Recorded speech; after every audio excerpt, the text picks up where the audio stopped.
I cannot give any interview, please. So sorry. Good morning. It is a bittersweet honor to welcome all of you here today to celebrate a remarkable piece of public art by one of the world's most creative and courageous public citizens, Ai Weiwei. Ai Weiwei could not be with us here for this unveiling of his latest work, Circle of Animals, Zodiac Heads. As you know, he has been detained by the Chinese government, and the very fact that we do not know where he is or when he will be released is very disturbing.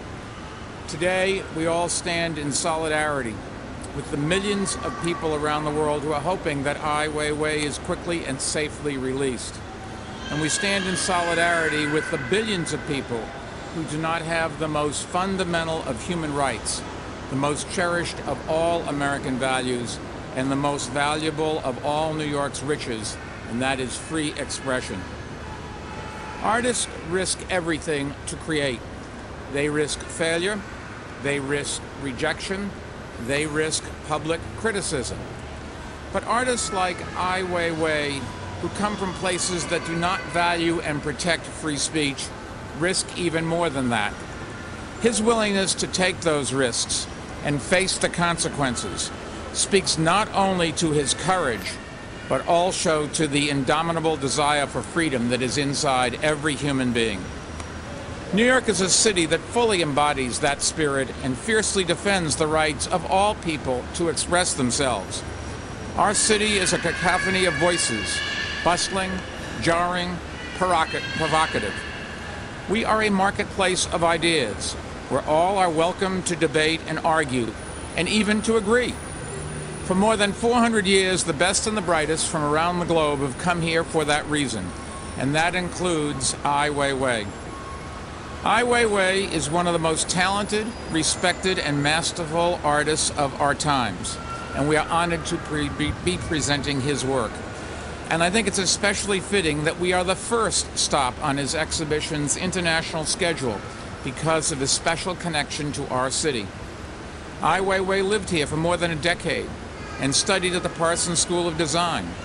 He is among the millions who've come to our city, drawn by that lamp of liberty that shines from our shores. That is the history of our city.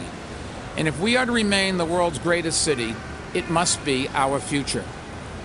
We became a city of immigrants because we were a city of promise and possibility.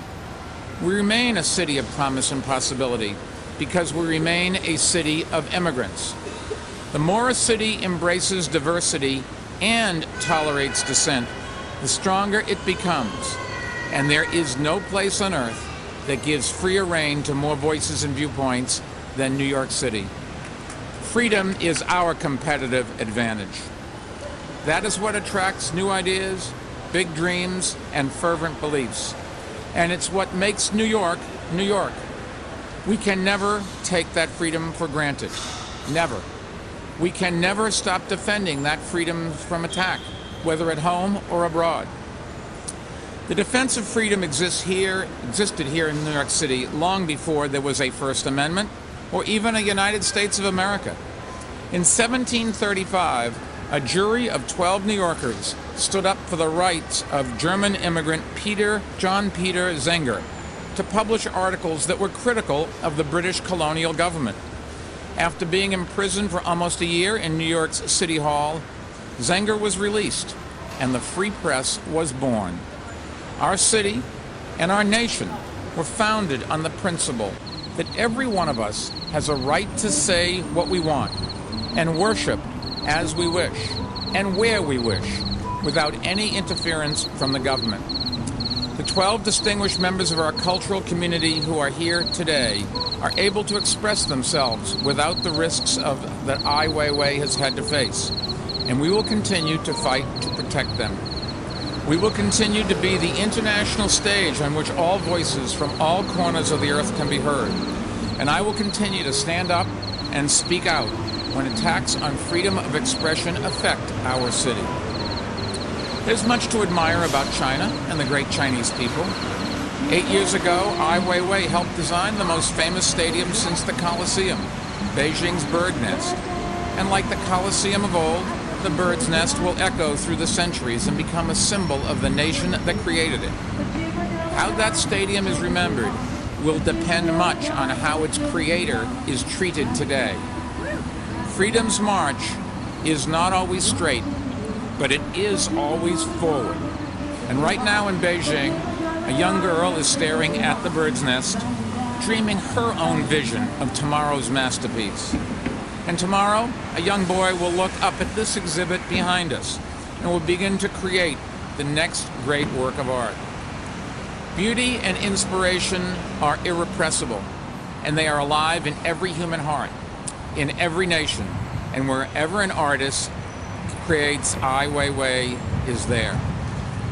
And today, Ai Weiwei is here, because even though he could not be with us physically, he continues to speak to us, to delight us, to challenge us through his art. Circle of Animal Zodiac Heads is an extraordinary piece of work, set in an extraordinary location. It is the first piece of art to be incorporated into the landmark Pulitzer Fountain. The fountain itself is a symbol of the diversity that defines our city.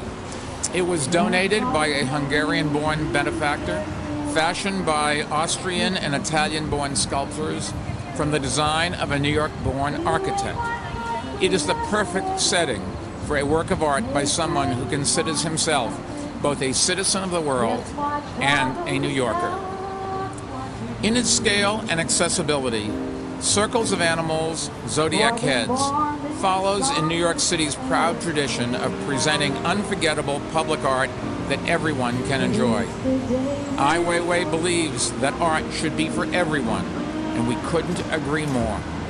Millions of people will see his work, which will be on display here through July 15th, and it will attract visitors from far and wide, as our cultural attractions across the city always do.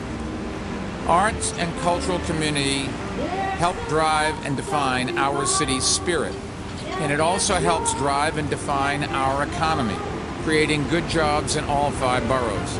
That's why we're so committed to investing in art and culture, and why we work so hard to bring public art exhibits like this to life. I would like to thank all the people who made this exhibition possible, including A.W. Asia, which is presenting the work, and Larry Warsh, its founder. And a big thanks to First Deputy Mayor Patty Harris, our Department of Cultural Affairs Commissioner Kate Levin, the city's Parks Department Commissioner Adrian Benepe, and Doug Blonsky of the Central Park Conservancy.